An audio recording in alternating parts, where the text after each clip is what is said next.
what they call the employees employment contracts should be put into place. When I first started my business, all the what they call employment contracts, there was no harassment contracts. You see. So now I'm very smart because I have one experience with one of my staff where he disturbed the what they call the clerk. You see. The clerk reported to me so I called him and give him firing So after that I changed all the what they call employment contract with sexual harassment what they call options. If any employee make a report to the management after a thorough investigation, if found is true, this employee who harassed the weaker sex will be sacked immediately. See? So in my case, now this the employment contract there is a clause. Another thing is the retirement what they call age. I also have one experience with an association whereby employees, executive secretary, the employment contract no retirement age. So you can work until 55, 56, until 6, now it's about 67, 65, still working. That the employer cannot take action against him, provided he has to be paid, with compensation. Because we went to the employment companies, what they call resource ministry, had to pay him about 21,000. So until now, still working. So in my case, for this employment contract, it's all written down. At the age of 55, you work until the age of 55. After that, it will be on a year-to-year basis. So I think for resource what they call HR department, that the contract is very important, so that the employees will not abuse the contract. I think because so many countries I visit, or some countries, Japan, Korea, and South Korea, and then I go to Europe, but the best in country in the world, Malaysia, because so many foreigners come here working and make money, save money, family. Yes, yes. If you talk to the foreign people working in Malaysia, I think they want you to look after the welfare of the lower income group rather than the high income group. Right? Or from anywhere, they love Malaysia. You come here and work as an employee, but if you are an employer here, then you have different scenario. Maybe, right? Yes. I think too many holidays. Let's face it, our Malaysians constitution, because we are multiracial. Now it's about how many days? 18 days? 60 days. I'd like to thank everyone, especially our speakers, for the very informative. I'm very sure every one of us today learned a bit. I think I learned a lot.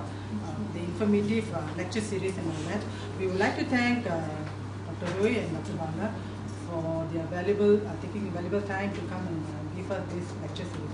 As a token of appreciation, we would like to invite Mr. Bani to come forward and present Dr. Hui a small token. Small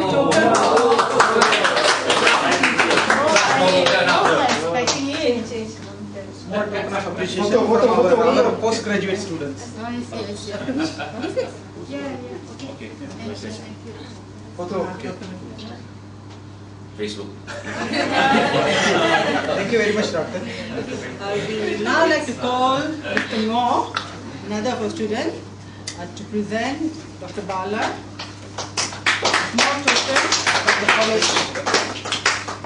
Thank you, Dr. Bala. Thank you very much. Thank you so much. Thank you. Thank you. Thank you. Very much.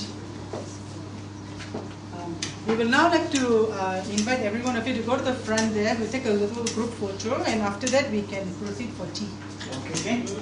Thank you very much once again, everybody, especially Dr. Hui and Dr. Balasubramani. Can we take a group photo?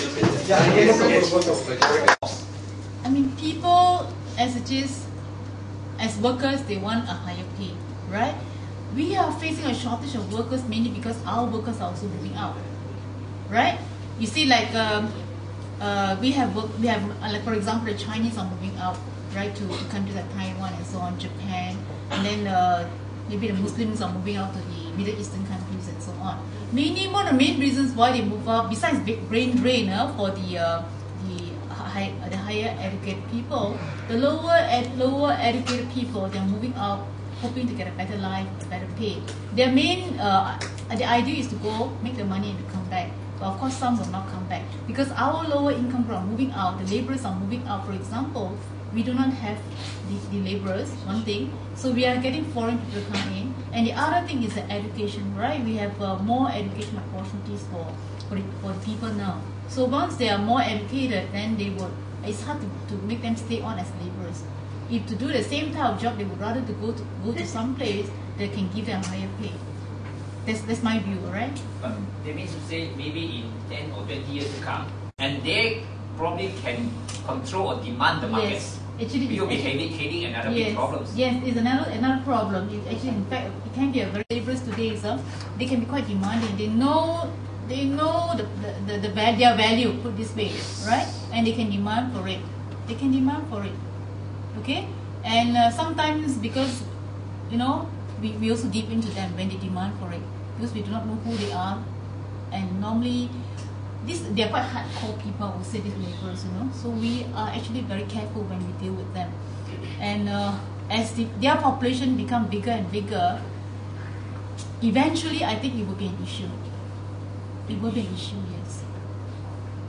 Actually, jobs are plenty, but they are not going to work. Let's face it, because we cannot say that because they want higher income. Like in my case, I'm in the pest control industry. I face a problem of employment.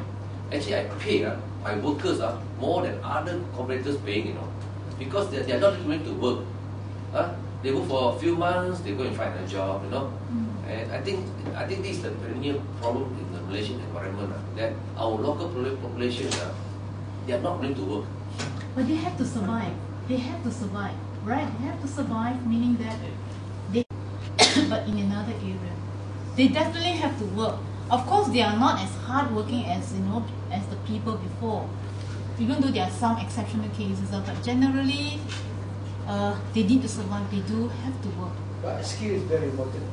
A lot of employers they are not going to invest in what research and training to look for the workers.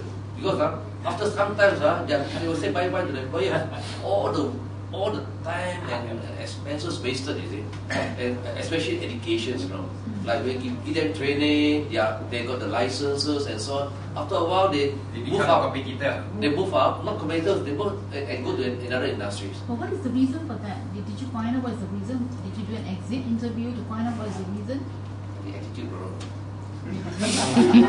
Attitude problem, yes, true. Attitude problem, true. You're born with Too contracts. easy to submit. The best option. They don't have the right fit. Yeah. Didn't get the right person on the bus. Attitude problem, true. Yes, true. Yes. It's very true. Not only in your industry, in your field, in any field, I think we have this attitude problem. I think it's more to do with the culture of the country, the culture, I don't know, the family culture, whatever. How children are brought up today. All these are the reasons. I talk to my students, and many basic